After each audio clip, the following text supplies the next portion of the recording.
this passage of scripture, I asked myself, so where am I aligned in this verse, or where am I misaligned?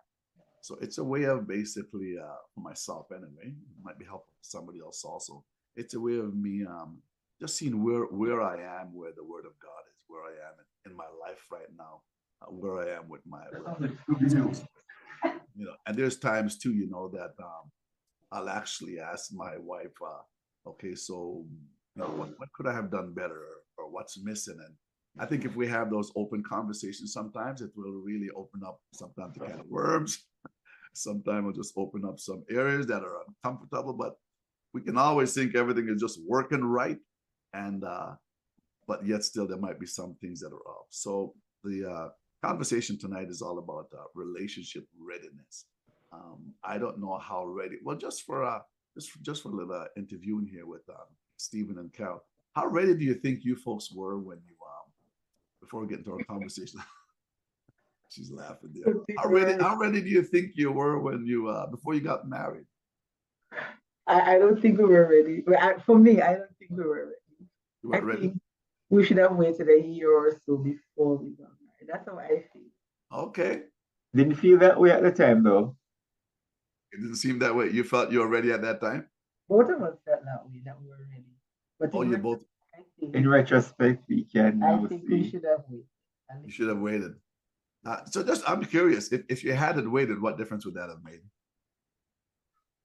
For one, I think a bit of growing up was needed. A little bit more growing up was needed. Okay. I think we're both nice people, put that in quotation. And I think we depended a lot on the fact that we were nice people. But nice don't necessarily mean you are ready for marriage. I think for me, I was scared of doing something that I had done before. To be honest with you, I understood the scripture when it said it's better to marry than to burn. Prior to that, I thought it meant, if you're overheated or whatever, go get married. But then I started understanding it better. That if you have already settled in your mind that this is the person for you, it's better to get married than to do anything silly. I hadn't done anything silly, so I didn't want to do anything silly. So okay. I just wanted to be safe. For me, that was what. And I felt like my fences that was down with Stephen. I always had my fences up.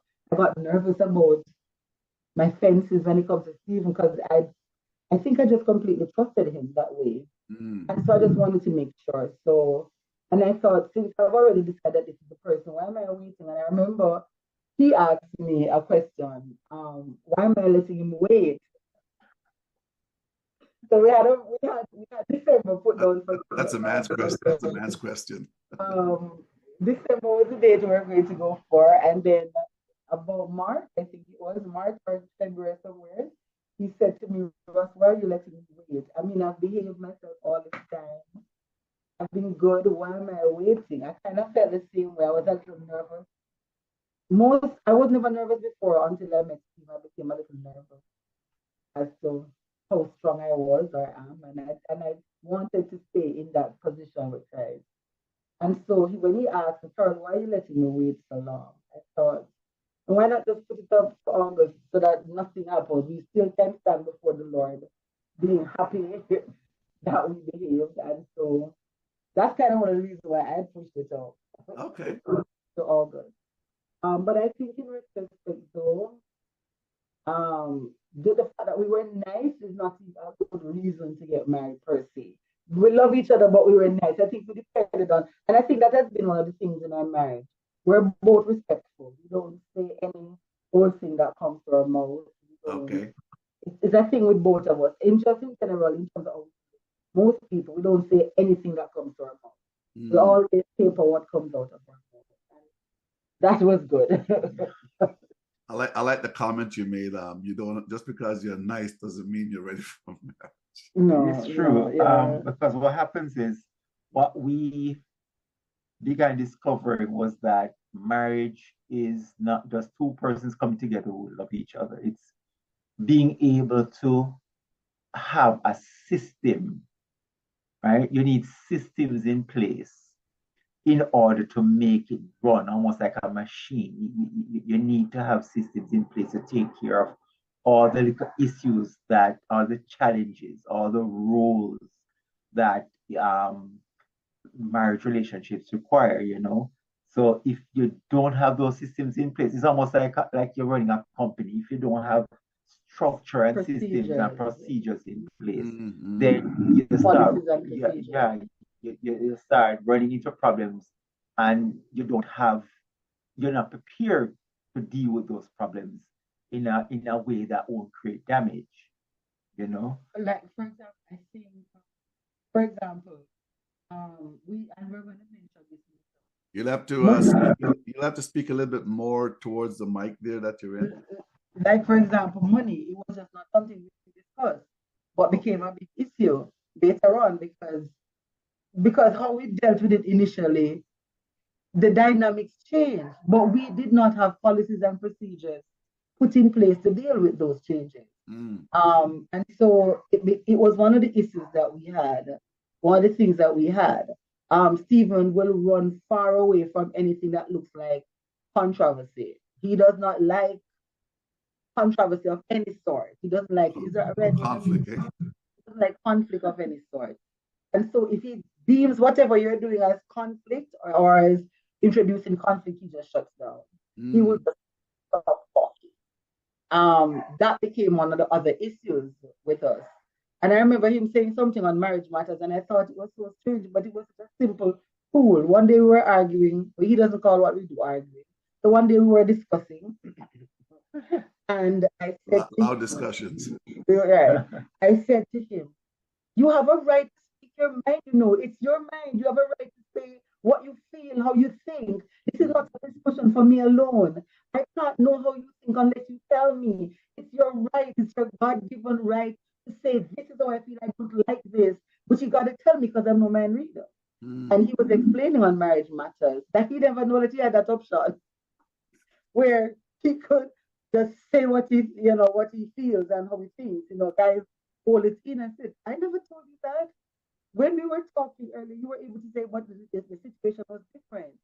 I never lived with you, so it was easy to say what I feel, but then now you're in my space and I don't want any conflict. And it was at that time that he started just talking his mind. Remember last week I said he drove me crazy. That's what I meant. When he wouldn't talk, he wouldn't say, this is, and then I felt like he was protecting himself, and I kept asking him, from me? Why would you protect yourself from me? Am I going to harm you? I love you. Why would you think I'm going to harm you? But unless he changed that mindset, he would always feel that whatever I'm coming with may harm him emotionally. So that's interesting. You said he said he never thought he had an option. He never thought. Right, let him explain. I haven't even got into a session yet tonight, but this is okay.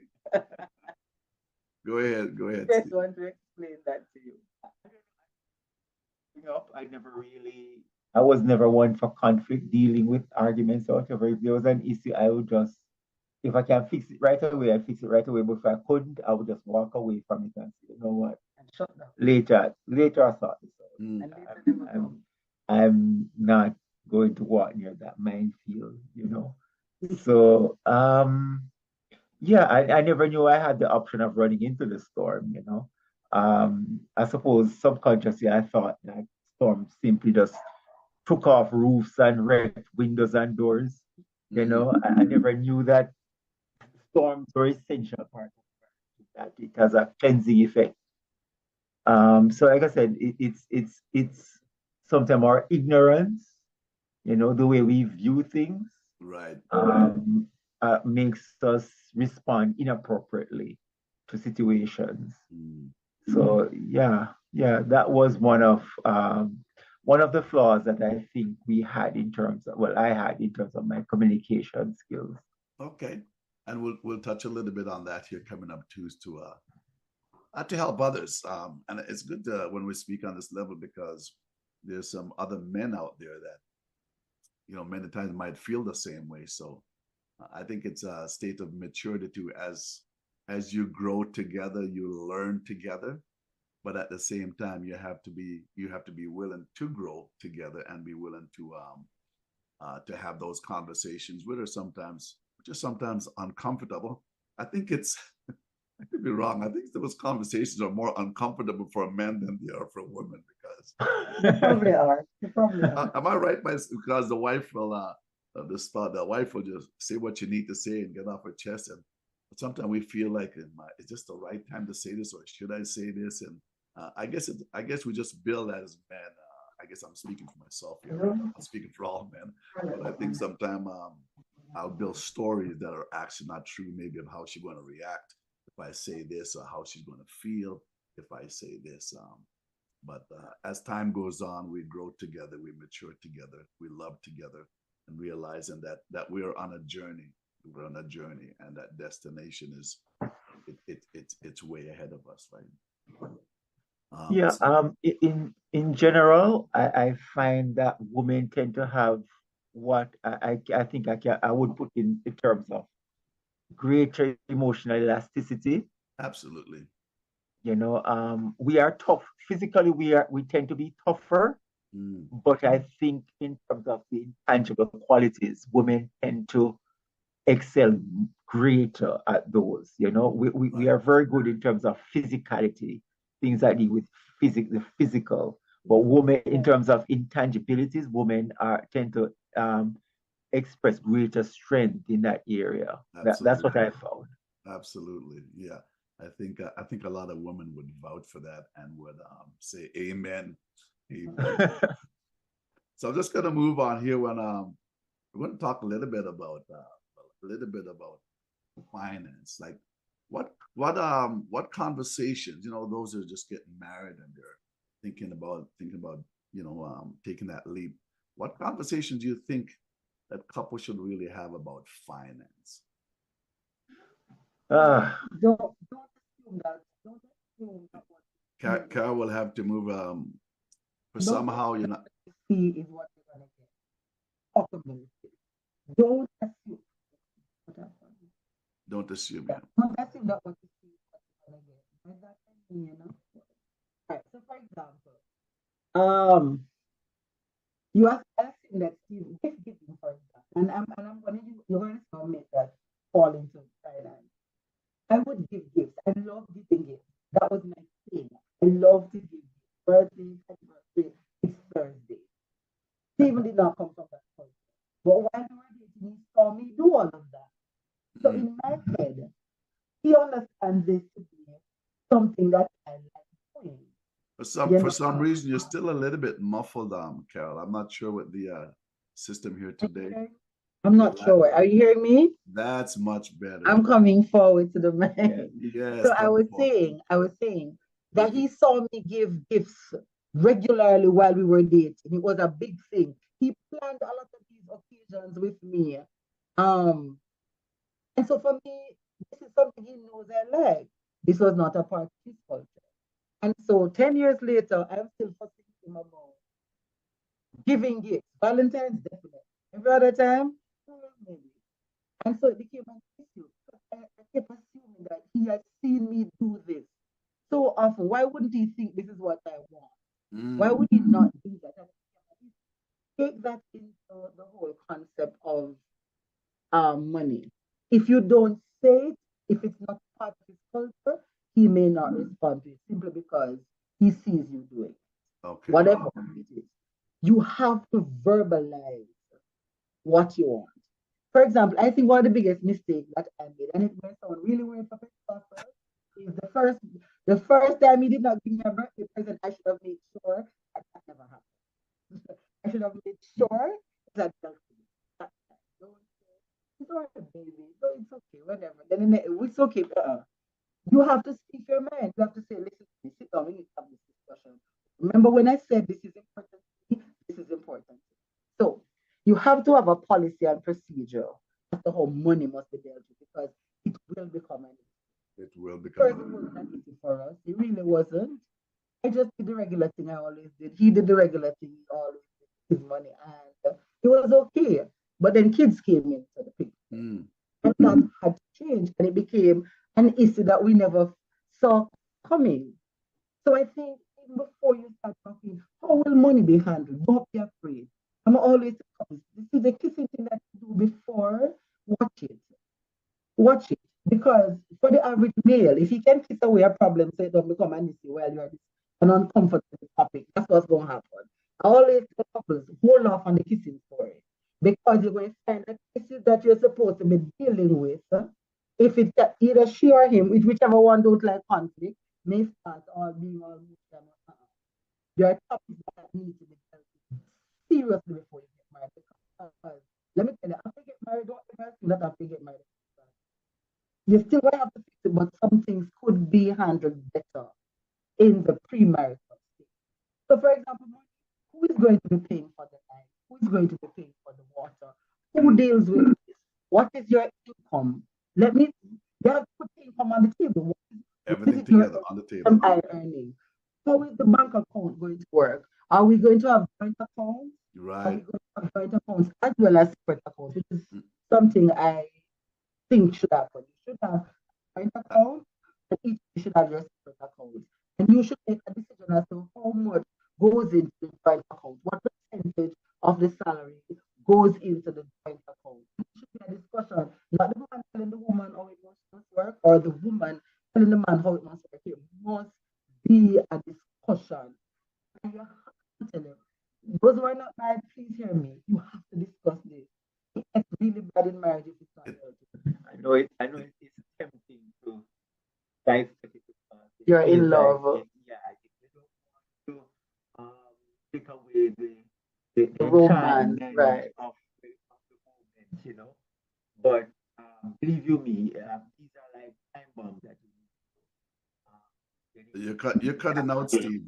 For some of these are like time bombs. Yeah, these are like time bombs that you need to diffuse before you even begin to get lifted under one, because it never goes away. It doesn't. You have to resolve. You want to resolve it while there's peace. Yes. And in your household, who pays the bill? So if a young lady is used to paying all the bill, don't assume that is his background.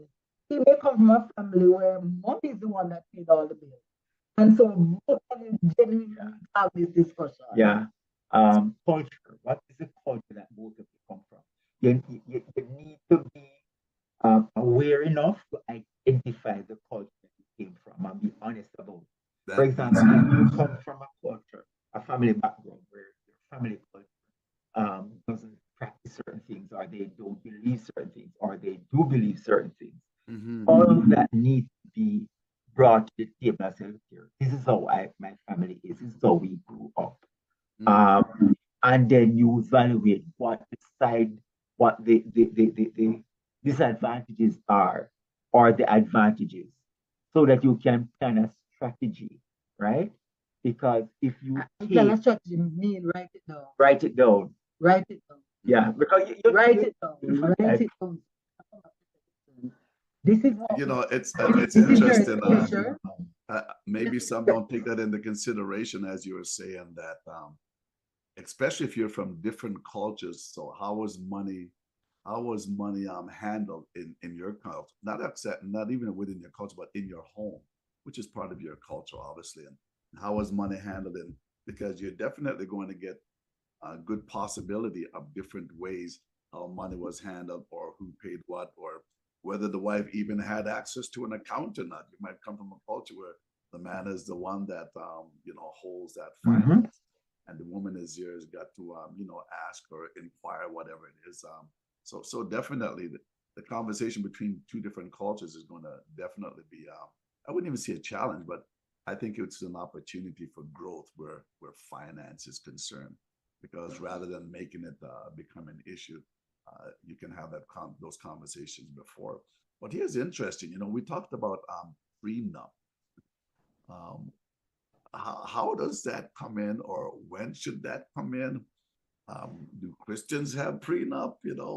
I'm sure some folks out there would like some views. I don't know if you ran across some of that in the past, and I hope you come across clear this time, because last time we had a conversation where you folks are much clearer. I'm not sure what might be the internet there at the time, but yeah, let's have some conversation about prenup. What's the conversation about prenup that should be?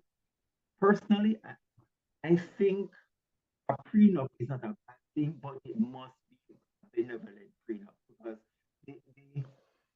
the the idea I always get is that a prenup, the idea of a prenup is always like sign this document so that you don't freeze enough money if the marriage fails. Mm.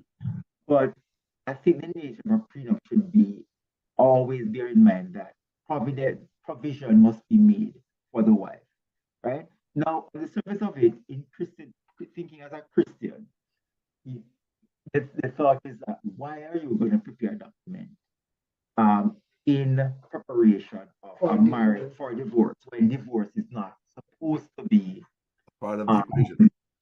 yeah, divorce is Supposedly. supposed to be in our purview, right? However, however, time as an experience has shown us that some things can happen that you totally don't expect. Circumstances can happen that that does not necessarily mean divorce either. Right? That is not even, you're not even thinking about divorce, yeah. or does not even have to culminate in divorce. Mm. But for me, I think it's a policy and procedure manual that needs to be written up somewhat. For example, if I am from old money, for example, Right. I am from old Good money. question. Good. There is a policy already written up for the use of that money. Mm. And so it is the first son of every child should get particular part of the business. Now let us say you come into the marriage and you're coming to the marriage with a son. He's not his. That's not what the policy and procedure of that family. The kid is the first son of the son or the daughter, whatever, Bloodline. the bloodline. So you have to come in understanding that this principle already exists. And Good. so that you're going to change it along the way. Because you're saying, I am not the wife. It wasn't, yeah, so you have to look at what culture is from an African culture, where he is from tribal, whatever. You have to consider that. He is from Jamaica and they are from the top family or whatever. What are the policies that happen? And for me, that's what prenup looks like in my eyes. What are the policies and procedures that must be looked at, family policies and procedures? So for example, let me give you a simple example. Like stuff that he and I talk. So we're not from wealth or anything like that. But let's talk about something that I bring to the table. Now I'm going to shock you a little, so just be prepared. Okay. I ask him all the time. Well, I've stopped asking because now I've gotten a good picture. Who are you interested in if I die? If I die, tell me who are the persons that would be people that you consider. Now, for me, the question is not being nosy trying to find out who he likes. For me, it's I have two unique kids. Who are you planning to bring into their space? That's why I ask questions. So give me an idea where your headspace is as it relates to whoever. And I wouldn't stop bothering him until he said, okay, fine. I've heard that question asked when somebody's possibly on the deathbed, but no. I'm not waiting until then. And so he would say, so and so seems like a nice person. And I'll say, she's too emotional. And he'll say, so and so, and I say, she's fine. She's okay. I think you can work there. And he'll say, what about, and I said, that she's fine. Like, those persons are okay. And so for me, it is planning ahead. You have to bring people in your space who you have an idea that they're not crazy about money, they're not it's about whatever. And so you want him to start thinking when you're going to take on a life partner, if I die, who are the persons, the personality traits, what are the personality traits that you're thinking about? And I ask him questions like those because I just want to have an idea who is, I don't care who he brings in, but I want him to think logically about lines of succession. Yes. It's like when you have companies, they have all these things in place to make sure that the company doesn't go down, that it survives generation after generation after generation. Right. And I'm thinking, if they have all these things in place to make sure the health of the company is not affected, right? Okay. How is it that we don't have policies and procedures in marriage to ensure that things stay afloat? You know? So I could have a business. And I will say, this is the percentage of the business that belongs to Panel, with or without another wife. This is the percentage that belongs to Terrell, with or without the other wife. You understand me? So when she comes in, she knows what percentage is possible for her to get. That has already been established because they said this is for Chanel, This is for Jarrell. This is for you. And then whoever I need to leave the rest of it to, that's left out to me. We have to talk about stuff like that because somebody may come in, take over, and then my kids are left with nothing. And I say, remember, so we're going to do this house is for Daniel and Pearl. Remember, you now need to purchase a home for your wife. And this is what we talk about. You need to make sure you have a house for your wife. We said, oh, we're going to do Daniel and Pearl. And I said, if I remarry, this is the stuff that I'm telling you will happen. This is how my plans are. Don't do stuff by themselves. They're supposed to be succession planning. This is important. For me, that's what prenup looks like. So, Sister Carol, I can see the question being asked about the money section, but I wonder how many actually have that conversation. So, who do you see that you'd be interested? Because could that be open up a can of worms? Like with this person? It's important. I've just it's important because it's about you. It's not just about your feelings. It's about, because remember, marriage should be looked at with the perspective of how the template that God has set with the patriarchs.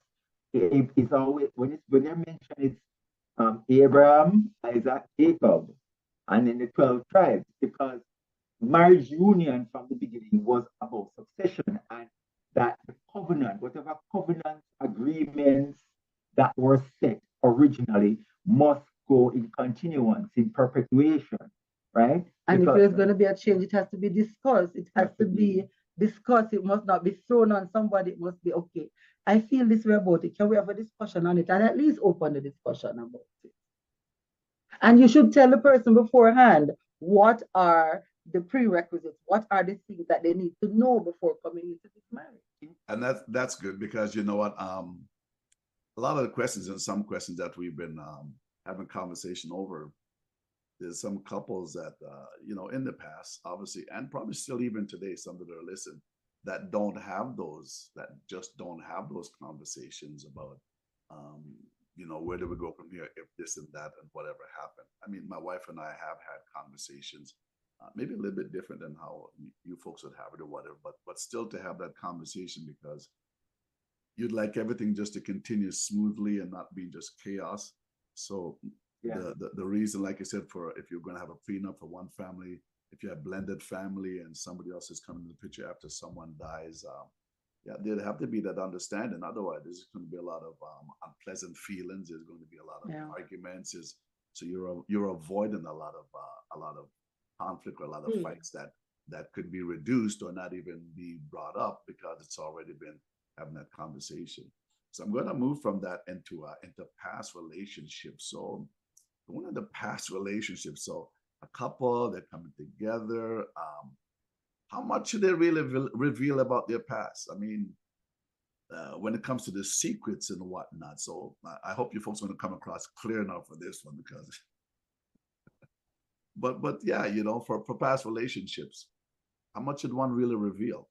I got my take on that, but I have my take on it. I'm going to let Steve start it off. Steve, you want to start with? Okay, I hope Steve come across nice and clear. Well, one would hope that coming into a marriage relationship, one would have had a decent enough resume, not to blemish, but sometimes what is done, you know. Mm-hmm. But as with all things, you need to be honest about anything in your past that would potentially affect your partner. Okay. Right? So, for example, if you're planning to get married, then one of the things it would be like reveal, to say, okay, if you if you were married before, if you had children, if you've had children, who are they? Where are they? Right. Have you had abortion procedures? Anything that would affect potential. Yeah, potential. You don't want to be 5 years down the line and then somebody pop up and say, Robert, where have you been? Yeah, or dad, it's nice to meet you again. Or you can't have babies and want to find out that they've had abortion. Yeah. That's why you can't. In other words, any loose ends that you have to try to tie them up, Absolutely. as you're able to. I don't think you necessarily have to reveal things that are intimate knowledge about the person that you used to talk to, because that is kind of their privacy. Okay. But if it's going to But if affect it is going to be something that that person, can potentially transfer to your partner, Mm, then they have a right to know because it's going to affect them, mm, right? Some things is not their business because it's the other person's business. But right. if it's something, if it's a matter that can potentially affect your partner, Hmm. then or the disclosure. knowledge of it could cause problems. If the knowledge of it could cause problems, then you probably need to talk about Yeah. In time to come. And you're Yes. right. It's like Stephen said, you don't want 5 years down the road that you now become knowledgeable of something that had happened, and you become knowledge of it because you didn't hear from the person, but you heard it from somebody else that know it. the Yeah, individual, yeah. and Yeah. now obviously that could be a big blow up, or it could be a conversation as to iron things out, which probably might have been too late, but the I would imagine now each individual would be feeling a certain way because they weren't honest up front. So again, when it comes to past relationship, I think obviously trust has got to come into the picture, number one. Yes. But not just past relationships, say with say if you were a man, not just past relationships, say with maybe another woman that you might have been with in the past, whatever, but what's actually a past relationship with your parents? What's your past relationship with your sibling? What's your past relationship in your educational system and so forth? Because I believe there's when I do one with clients in the past, there's usually a pattern that you see that evolves. That Okay. sometimes they've never seen it themselves because they're just thinking about past relationship with the individual, with a girlfriend or a boyfriend. But it goes actually beyond that. So when you tie all that in together now, um, I've noticed anyway that usually there's a pattern that develops from that, and sometimes folks don't really go back that far or maybe go back that deep. But for those that are listening, it's just interesting to ask those questions. So, what's your past relationship with your parents, and so forth and so forth and so forth, and it's just going to give you a little bit more information before you step in. And when we talk about premarital readiness, no matter how much conversation that you have about premarital readiness, there's still going to be challenges down the road. There's still going to be hiccups. So just because you have it doesn't mean you're walking into a perfect garden where everything will be just so nice and rosy. There's still going to be challenges, but at Yeah, least the more you minimize information, it. yeah, the most information I think that you go into the relationship, I think the better off that you are. One of I, the I think I go think ahead. though I think some persons plan it that way because they feel like the person is not going to be with them if they disclose too much. And Right. so it's a bait and switch thing, and it's always going to cause problem. If Mm, I feel that I was baited unfairly into marrying you, I don't care how safe I am, I'm going to feel bad about certain things. And that is why it is important. And it feels deceptive. If you know the person would be upset about it, then you really do need to tell them because you mm, have already recognized that there's going to be a problem, but you just want to make sure that you lock them into a marriage and then they mm. can't come out. But then Well, divorce is not the worst thing that can happen to a man or a woman. mm, If you lock them into a marriage and they're not happy, divorce is not the worst thing that could happen. As a matter of fact, that is not even the worst thing that could happen. mm. Be honest. Be be Be honest. honest and Be honest. upfront. And I've upfront. always said I've always said it like this.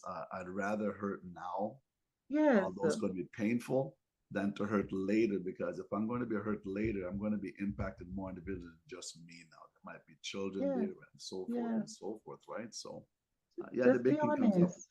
is just be honest. Just be honest. Yeah. And it's not fair to lie. It's not fair. Well, it will Um, catch up with you. Go ahead, Steve. yes. On the flip side as well, I think when you get together, you need to have some sort of verbal exchange in which you bring across some level of acceptance where you make the person know that, look here, I am prepared to hear you out and give you a fair hearing. Mm, Because if they get the perception that you are going to Just flip the script or or judge destroy them. or judge them upon hearing anything negative, then that may um, you know, disincentivize the whole idea of becoming of being upfront. You know, some people, if they know that judgment is coming in, should anything be found in their closet, they're just gonna come out. And if that is the case, that may not be the person you need to be married to anyway. If the Absolutely. person cannot forgive you, the Forgive you person for past for events, past. if For it's something past the person events. cannot forgive you about, then this is not the person you need to be married to. And I There's mean, someone out there that would be willing to forgive. and I mean, let's be honest. I mean, there can be some stuff that's pretty hard to forgive, but I I mean, know that I know, but but if at you some level, the person should be should be able to forgive you eventually, at least absolutely, before you get married. Because if the person still cannot forgive you, you should not get married. You really should. I told a story once about some time back about a father walking by the beach with his son, and he asked his son 3, 4 times, "Son, say I'm sorry." He said, "Dad, I didn't do nothing. Why should I say I'm sorry?" I said, "I know, but just say I'm sorry." So he said that about 3 or 4 times to the son. And when the son said, "Okay, Dad, I'm sorry," so he said, "Okay, now you're ready for marriage because because you know how to say it." And sometimes just because we forgive doesn't mean that you know their past issues that they might have had or situation. It doesn't mean that you just feel okay all of a sudden. I mean, Nope. it's a process, and I love the yeah, person, I forgive them, but don't expect me to be fully okay with it right now. It's going to take true. some time, but I still love you. I forgive Yes. you, and it just means I got to work more on me now rather than you. I need to heal. And Yes. it's yeah, you've got to, yeah. And I think, you know, just give me time to heal because I have Um, forgiven you. It still hurt. It's not like the wound closes the up wound is open, right? because we're human and we have emotions that just doesn't go away overnight. It takes time, but with the grace of God and prayer and also a good support group, also I feel really can help in that healing process. So if we're going to move along to fears now. So what do you think are some of the biggest fears, even for couples entering into that? Carol always look Uh, at Steve as if she's had some fear before she jumped the broom, so to speak, right? What are some fears that they really have that big hesitation? And I know we all have that big anticipation to tie the knot and everything else, but I guess there's some reserves, fear. So let's hear from you, Carol, because you're looking um, at Stephen first. I think Okay, my Stephen. biggest fear, and I think a lot of men, their biggest fear as well, is not being adequate enough to please Not being their what wife. you cut out a little bit there. Go ahead. Yeah, I think my greatest fear, and I think a lot of men have the same fear, and that feeling that you might not be able to please your wife in the sense Okay. that Mm, um, that's if legit. you're happy, whether it's, in every area, whether it's in sexual, financial, emotional, um, you know that there's something that she requires in order for her happiness, not necessarily her joy, but her happiness. Mm, And if you kind of look into yourself and you're thinking, am I capable of sustaining an environment, right. right? Right. Uh, that is conducive for her happiness. Mm-hmm. And you kind of balance that with the weaknesses that you know you have. And sometimes you just feel like, wow, life, you feel life might just throw you a curveball. And when life throws you that curveball, then her love and admiration for you. If you're not able to handle that curveball, that her love and admiration for you. So, Um, so tell me about this curveball here. What curveball do you think could come up there? yeah, you have a lot of them. Like, for example, even with COVID, the Right. challenges that COVID brought, um, that curveball for a lot of families, Mm-hmm. a lot of people really their relationship was tested. Our business depended mainly on schools and churches. and schools and churches were closed. Okay. So that was a big That thing was for us. yeah, that was a big curveball, you know, and you could have seen potentially how that could have been a polar cake, you know. So these are things that men think about that keep us up. What curveball is gonna come around? The funny thing about Stephen and myself was I didn't know he had these fears. Until just now? No. I knew, man, I found that out long ago, but I didn't know these because he would just shut down. And I remember saying, why would you shut down? And then here, after we sorted out that I was shutting staying down, calm, you know, for everyone. You want anyone in the boat to panic. like I said, when he stopped shutting off whenever anything goes bad, and I remember I'm saying, Stephen, how do we? I kept asking him, how do we talk to men about the fact that they don't need to shut down so dramatically? Yeah, that's that because he would just shut down.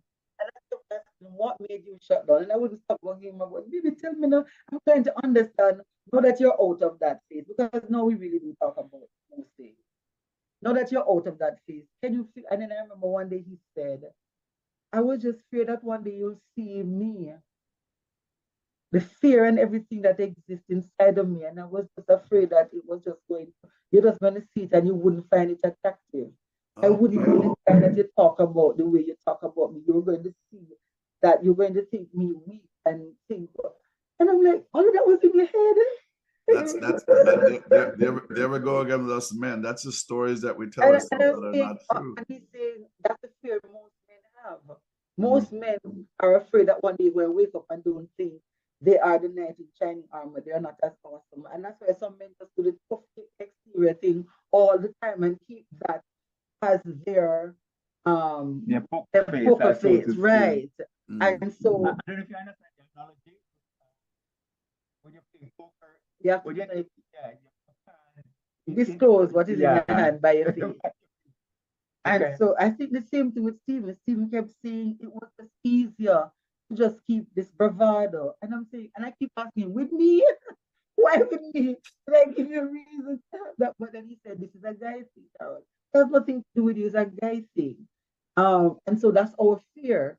That one day you're going to look at you, and the way you always talk about me, the way you always tell people about me, that one day you're going to see me not like that. You're going to see all this fear, all this stuff. Drives me crazy underneath, but I just don't want to talk about. And I think I started on, but most women don't know this. Because if we know this, not all, but most women, if most women know this, right, then we will deal with things differently. Remember, we think you're these big, strong men who are capable of all these things. Yes. So when we ask you to do something I don't do, I don't say, really, I don't know how to do it. Give me some time, let me teach myself. I remember saying to Stephen, Stephen, you don't have to answer me now, you know. Tell me, give you 2 days. You don't have to answer me. Just tell me something so I leave you alone. Yeah? But because I don't know he's not talking, so I'm going to autofill. If the feel for do it is a man thing, whatever. While if he says to me, Ross, I don't know how to do it, but I'll teach myself. Give me another day or two. Right now I'm busy, I can't take it on. I will shut up. Yeah, I just want to know why. Or if he says, honey, you're going to have to do this one. This is all you. You're going to figure out how this is done. And I'm leaving this to you. That's an answer. Give me an answer. So, for me, my fear was always, well, not with Stephen, but prior to marriage. Stephen kind of fixed that for me. But prior to marriage, I always was nervous that some man is gonna try to make me do the way I must do the things his way or else. And I knew I was gonna give him a hard time if that happened. When Stephen and I talked, he didn't have that personality. It was always about whatever is best for you. To the point where I admitted that I literally actually lost myself for a while. Because he was like that. It became easy for me to want what he wanted. So you lost the love for yourself because you said you're trying to please him more than you're trying to please yourself? I don't think I lost the love for myself. I don't think I lost the love for myself. Okay. I lost the passion I had to do what I wanted. Okay, you lost the passion. And I transferred that passion to what he wanted. Okay. And it was easy because I was crazy about it. But had he not been that person, Mm-hmm. I would have like Bullbuck and Duffy Vampire. Well, That's what I I've always said there's a lot of women on that island that you just spoke about, because we still love ourselves, but the passion that we have, we put it now towards the man because we want to please him. But it'd be so beautiful though if both try to please one another with that same passion. How much more beautiful that would be. What I'm hearing from Steve is, what I've heard from some men also, is like we come in with an armor because we want to be the knight, we want to be the king, we want to be the one that's riding in and capturing this beautiful woman and taking her. But at the same thing, we as men, we lack that vulnerability. What I'm hearing a lot, because um, that's, I wouldn't say that's just how we're built, or is it a man thing? I mean, when it comes to vulnerability, the wife, or the woman, she's more willing to let it go. She's more willing to tell it like it is. But for us men, sometimes, and I found out myself in times back, I've even had to get coaching on some situations in my life that open up doors now to where I could be better than I was before. But we can always think we have it together and never really go look for, whether it looks for information or take coaching or counseling, because I find that it's the women that will always come up front and say, we have a problem, we need to fix this because there's some things happening. At the same time, I hear what you're saying, Steve, coming in with an armor. And it seems like though Carol basically slowly stripped that armor off of you so you could actually have those uncomfortable conversations. Is that right? Uh, Definitely. Our interaction allowed me to access tools that make communication so much more effective, so much better now. And the whole strategy of honesty and vulnerability is very freeing, you know. And I would definitely recommend for men to realize that it's okay to be weak sometimes, Mm, because what you're gonna find is a lot of your strength is gonna come from your weakness. absolutely. It is paradox that sometimes I can't even explain it, but it's it doesn't make it any less real. It is a paradox to being vulnerable that gives you strength. I remember something had happened. I don't want to go into the video. Something had happened, and I remember I was at my wit's end. And I remember I was talking about it, and I probably shared it another time, but I was talking to him about it, and he had his armor up, right up here. He had his armor fully up. Not even a little people, little armor, Defense. everything was up. And Tell us I'm about it. by this time, I was going to be hurt, and I was not going to raise my voice, but he was going to know where I'm at. And I remember that was one of the days I don't think I cried. No, I'm not crying. I'm going to say what I have to say, and I'm going. And I said what I had to say. That I figured he was just going to remain with his armor up as usual. Okay. And that day, he took off the head, Okay. and he said in a very faint voice, I almost didn't hear it, Carol Ross, I'm so sorry. And I didn't hear what he said. Well, I know I heard that, but I wasn't sure. And I said, what did you say? And he said, I'm sorry. But the funny thing, I told him that God made him say, I'm sorry that day. God spoke to him that day that the armor was not going to work. And he said, I am sorry. And that's when I started crying. Because I wasn't going to cry. I really wasn't. But when he said, Carol, I'm sorry. I'm really, really sorry. Mm. And then I was wrong all along. Just didn't want to say it. I'm sorry. And I remember I stopped talking. There was nothing more I could say. Because when I was totally thrown off, because I expected him to keep the armor up and a screw, I make sure that I can pull the lip. I was prepared for that. But then when he said, I'm sorry, I'm telling you, it made a world World of of difference. difference. I felt this thing came off my head, Mm. and I felt at that moment that he was ready to listen. So here's And I really interesting. do believe that it was that moment that something in his brain said, stop going in the cave when something is wrong. And Come just out of the hear cave. our heart. And even at that point, I kept asking him later on, why you were in the cave? And we weren't able to talk about him and this cave thing that he would go and hide in, whatever. And it made my life better. I realized I stopped having these headaches. I didn't Just have by to him fight saying I'm sorry. anymore.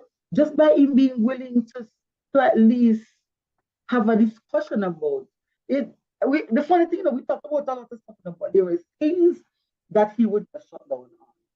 So Very this is simple things. so this is interesting. When he said I'm sorry, was there a discussion about why he was sorry or what he was sorry about, or was it just I think I mentioned a number of things to him, and he said he knew, but he kept shutting me down on those things. And when he said I'm sorry, it meant I know I was shutting you down. I knew I was wrong to do it. okay? I just thought it was easier for me to deal with. But Mm. like I said, him saying I'm sorry made a world of difference. I think men underestimate the power they have. Let me paint it in a very simple way. In order for you to get me, you have to talk. You don't. That's something you tell me that made my experience. So you look at me as a man. You like what you see. You like the physical, the Right. visual, and Right. so it prompts you to talk. You have to come and Jamaicans would call it lyrics. Lyrics. It prompts you to talk. Okay. And then when you talk, you speak into my spirit. Mm-hmm. And that's when I respond to you. Because maybe I never used to even notice you. But when you spoke to me, you spoke into my spirit. You see this thing where men don't want to talk?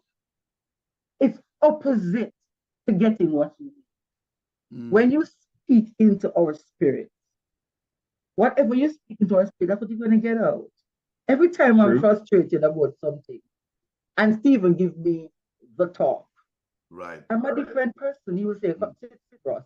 Sit, I'm Ross, and he's going to give me a discussion talk. When he's going to set me straight, he says, listen, Ross, you're not looking at it from the right angle. And I'll be quiet and I'll say, and by the time he's finished talking, I'll say, okay, I get you. I hear you. All right. Now I'm calm. My wife Man, is it's calm. Women, don't run and hide. You have the ability to speak into our spirit because that's the gift of God. Everything you have as a remember, you're built to give, you're a giver. Deposit. You're a deposit. Everything I was just going to say that when you said I was sorry, you're actually making a heartfelt deposit into her emotional system that gravitates back. I want to ask one question though, Stephen. How hard was it to come up and actually say I'm sorry? I'll tell you my past experience.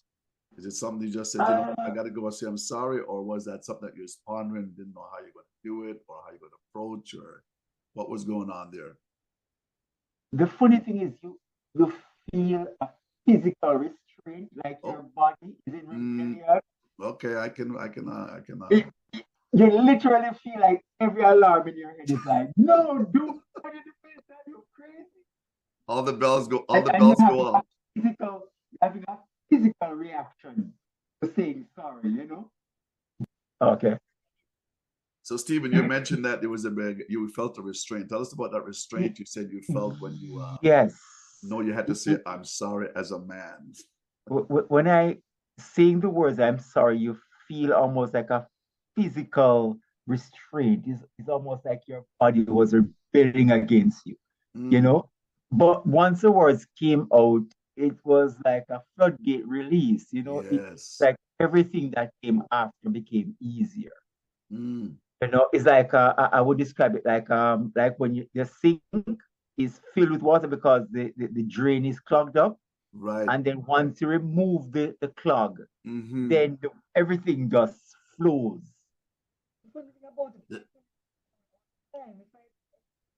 That's true. And you would think that would be passed on, like osmosis, it just, rub off on you. But I guess we're just not built that way, all the men I know, it's not saying sorry is not the easiest. It's not easy, but as you said, it's not easy, but it's such a release because it's like I can finally now breathe properly.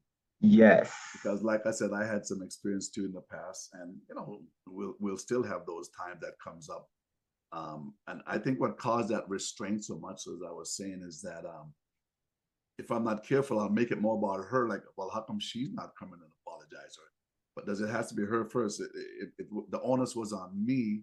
So by me getting rid of that restraint, by me stepping into that, I call it into that uncomfortable zone, I'm releasing myself where conversations can now start to flow again more of a heartfelt way rather than just a few words. So yeah, as is that a man thing, Stephen? Like, is that a man thing that we feel restraint, or do the It's women our feel the same way ego. too? I don't know. I think our ego just, It's an you ego. know, yes, I think the ego is of an obsessive compulsive Mm. thing that says no, we don't want the flaw. We grow up having this culture where we play games, right? Where win or lose. Like men Yeah, I play think, dominoes, yeah, men play video games. Right. Everything is a point system. I think Mm. so. I think it's a Okay. winner. Okay. Yeah, so Okay. it's a win or lose. In our head, we're obsessed with winning or losing. But you know the funny So, thing about it, how true that is? Stephen talks told me how he started noticing research. He explained what he saw in me when he wanted to get to know. My Sunday school teacher and I would battle out. We would be at each other arguing in Sunday school class. And every time, if the Sunday, any one of the Sunday school teachers, whenever they said something that I agree with, I stopped talking. I was like, okay, that makes sense. And I would sit down and I'm done. I wasn't arguing because I wanted to, I was arguing because I wasn't agreeing. It wasn't mm. because I wanted to, and the minute they made a point that I thought, okay, that makes sense. In the middle of an argument, I'll be like, oh, that makes sense. That makes sense. I never thought of that. And I'm done. And I was sit down. That was the person he married. So his need to constantly win, put that in quotation. I didn't even understand that that was possible because that was not the girl he met. And if I did something wrong, I'd call him before he gets home. Baby, you know what I did?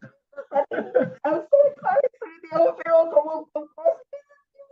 I would call and I would tell him long before he even gets home. And I go,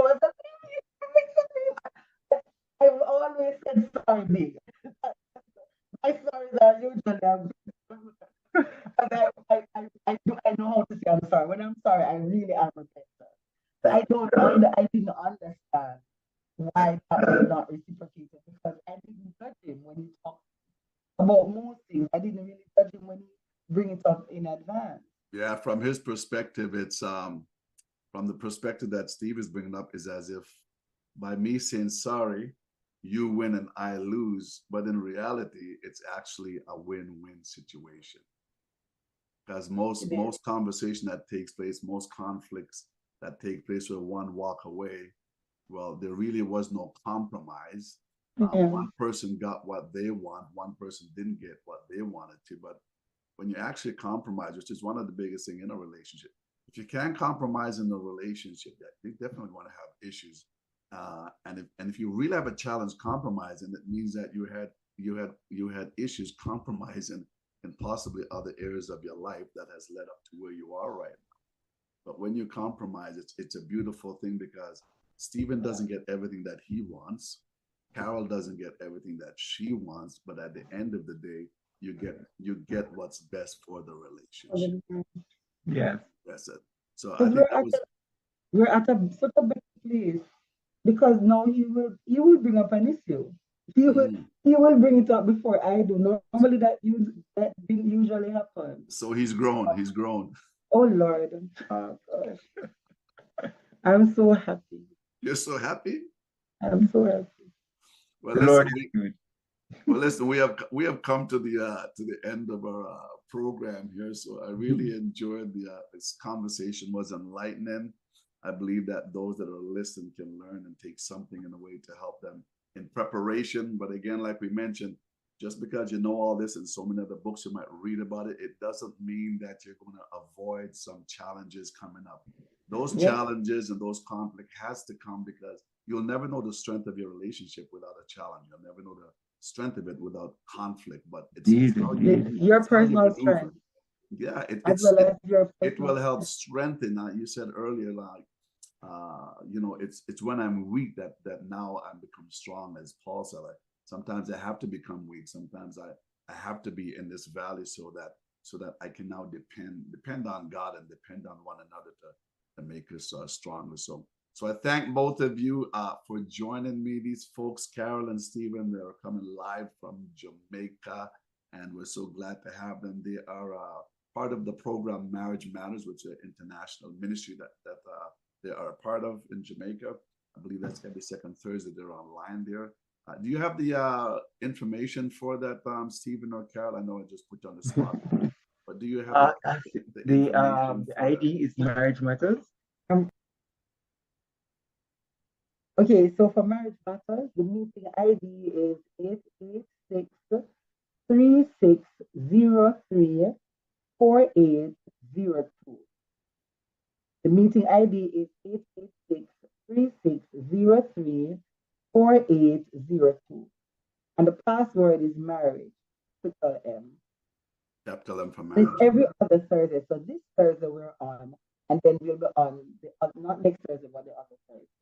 Okay. Every other Thursday at 8:30. Okay, well, thank you for that. Again, thanks for tuning in. And as folks know, those are listening, if you like what you hear, you like the program, you know what, just click on the like button below and subscribe so you'll get the next upcoming weekly program. We're here every Friday at 5:30 p.m. Mountain Standard Time. It's all about love, how we can connect, and how we can connect and love better, love more, so that we can end up living that happily ever after life. Who wouldn't want to live that happily ever after life? It's all about love. It's all about connection. It's all about intimacy and so much more. So thank you once again. Those that want to check out my website, Bonitto Grange, your host. Website is www.tlcbonittogrange.com. You can learn a little bit about me there. Feel free to connect anytime. And God bless and have a wonderful and amazing day or evening wherever you are in